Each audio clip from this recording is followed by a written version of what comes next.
استغفار آج ایک خاص طریقے سے پڑھ لینا ایک ہفتے میں آپ کی زندگی بدل جائے گی۔ مگر استغفار کرنے کا خاص طریقہ ہے، وہ طریقہ کیا ہے یہ آپ کو ویڈیو میں تفصیل سے بتاؤں گا۔ پیارے دوستوں، کیا آپ نے کبھی محسوس کیا ہے کہ گناہوں کا بوجھ آپ کو نیچے گھسیٹ رہا ہے؟ یعنی گناہوں سے پیدا ہونے والا جرم اور پچھتاوا آپ پر بوجھ بن کر چھایا ہوا ہے، یا ہر وقت غمگین محسوس ہوتا ہے، پریشانیوں کے پہاڑ ٹوٹ رہے ہیں، ایسا لگتا ہے جیسے منفی اعمال آپ کو اداسی یا مایوسی کے اندھیرے میں کھینچ رہے ہیں، ہر وقت جرم کا بوجھ آپ کے دل پر چھایا رہتا ہے، بالکل ایسے جیسے بادل سورج کی روشنی کو روکتے ہیں، سکون کو ترس گئے۔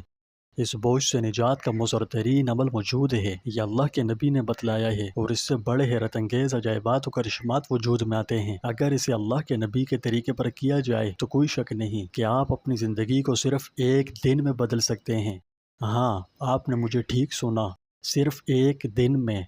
آج کی ویڈیو میں ہم ایک نہایت ہی طاقتور عمل کو دریافت کریں گے جو آپ کی زندگی کو حیرت انگیز طور پر بدلنے کی بھرپور صلاحیت رکھتا ہے، اور یہ کوئی معمولی چیز نہیں، اللہ کا محبوب ترین عمل ہے جو استغفار ہے۔ استغفار، یا یوں کہہ لیں اللہ سے معافی مانگنا، اتنا طاقتور عمل ہے جو ہمارے دلوں کو پاک کرتا ہے اور ہمیں اپنے خالق کے قریب کرتا ہے۔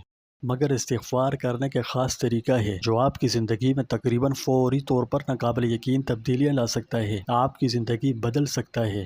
پہلے یہ سمجھنا ضروری ہے کہ استغفار میں اتنی طاقت کیوں ہے۔ رسول اللہ صلی اللہ علیہ وسلم نے فرمایا، جو شخص مسلسل استغفار کرتا ہے، اللہ تعالیٰ ہر غم سے اس کے لیے کشادگی پیدا فرما دیتا ہے، اس کے لیے ہر مشکل سے نکلنے کا راستہ بنا دیتا ہے، اور اسے ایسی جگہ سے رزق دیتا ہے جس کا وہ تصور بھی نہیں کر سکتا۔ یہ خوبصورت حدیث ہمیں اللہ سبحانہ وتعالیٰ کی بے پناہ رحمت اور بخشش کی یاد دلاتی ہے۔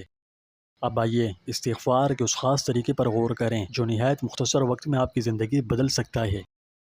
سب سے پہلا مرحلہ اخلاص ہے، جس میں اپنے اعمال اور ارادوں میں سچا ہونا، دیانتدار اور مخلص ہونا شامل ہے، جبکہ استغفار کے تناظر میں اس کا مطلب یہ ہے کہ توبہ کی سچی اور دلی خواہش کے ساتھ پوری لگن سے عمل کریں۔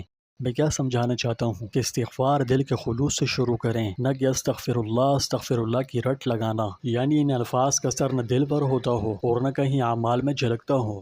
تو سچے دل سے شروع کریں اور ایسی جگہ پر کریں جہاں عمل کے دوران خلل نہ پڑے، اس لیے خلفشار سے پاک پرسکون جگہ پر بیٹھیں، اپنے اعمال پر غور کریں اور کسی بھی گناہ پر حقیقی طور پر پچھتاوا محسوس کریں، اور آئندہ عہد کریں کہ وہ گناہ دوبارہ سرزد نہیں ہوگا۔ اس کے بعد دوسرے مرحلے میں مستقل مزاجی ہے۔ رسول اللہ صلی اللہ علیہ وسلم نے فرمایا کہ جس بندے نے ان الفاظ کے ساتھ اللہ تعالیٰ کے حضور میں توبہ و استغفار کیا، استغفر اللہ الذی لا الہ الا هو الحی القیوم واتوب الیہ، میں اللہ تعالیٰ سے معافی اور بخشش چاہتا ہوں جو حی و قیوم ہے، اور اس کے حضور میں توبہ کرتا ہوں، ان الفاظ کے ساتھ توبہ کرنے والا ضرور بخش دیا جائے گا، اگرچہ اس نے میدان جنگ سے بھاگنے کا گناہ کیا ہو۔ جان بچانے کے لیے میدان جہاد سے بھاگنا بدترین گناہ ہے، لیکن اس حدیث میں فرمایا گیا ہے کہ اگر اس بدترین اور سخت ترین گناہ کا مرتکب بھی ان الفاظ کے ذریعے اللہ تعالیٰ کے حضور میں استغفار اور توبہ کرے گا تو وہ ضرور بخش دیا جائے گا۔ لیکن یہ بات پھر بھی ملحوظ رہے کہ استغفار صرف الفاظ کا نام نہیں، اللہ کے نزدیک حقیقی استغفار وہی ہے جو دل سے ہو۔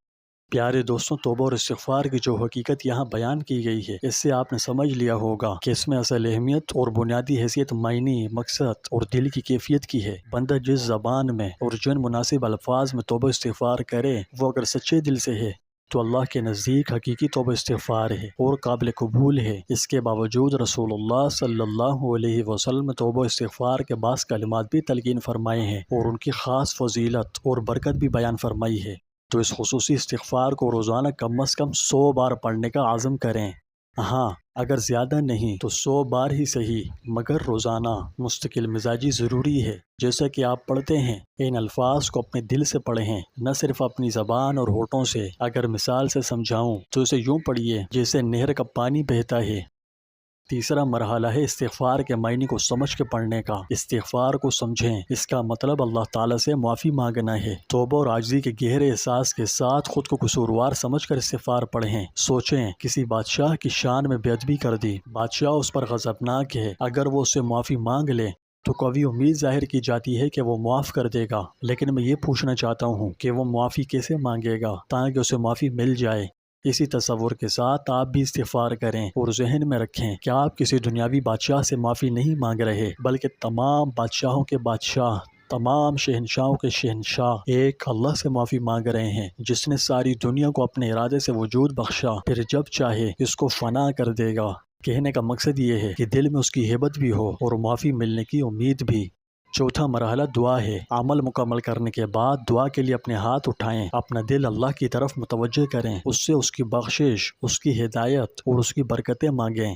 اپنے لیے، میرے لیے، ساری دنیا کے سارے انسانوں کے لیے نیک ہدایت مانگیں، آسانیاں مانگیں، مشکلات کا حل، غموں سے نجات مانگیں، پریشانی دور ہونا مانگیں۔ جو مانگ سکتے ہو سب کچھ مانگیں، بشرطے کہ جائز ہو۔ اپنی ضروریات کے بارے میں مخصوص رہیں اور بھروسہ رکھیں کہ وہ سن رہا ہے۔ پانچواں مرحلہ تشکر کا ہے۔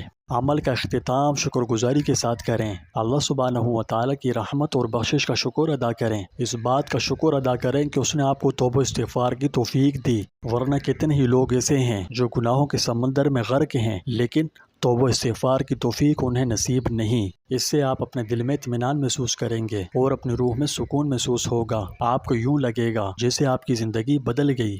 پیارے دوستوں، استغفار اس طریقے سے کریں، یہ خاص طریقہ آپ کی زندگی میں بڑی گہری تبدیلیاں لا سکتا ہے۔ سچی توبہ سے اللہ تعالیٰ کی رحمت کے دروازے کھلتے ہیں۔ میں کہتا ہوں آج اس طریقے پر عمل کریں اور دیکھیں کہ آپ کی زندگی کیسے بدلنا شروع ہوتی ہے، نہ صرف ایک ہفتے میں بلکہ صرف ایک دن میں۔ جی ہاں پیارے دوستوں، نیچے کامنٹ باکس میں اپنے تجربات کا اشتراک بھی ضرور کریں، اور آئیے اللہ تعالیٰ سے معافی مانگنے کے اس خوبصورت سفر میں ایک دوسرے کا ساتھ دیں۔ اللہ سبحانہ و تعالیٰ ہماری توبہ قبول فرمائے۔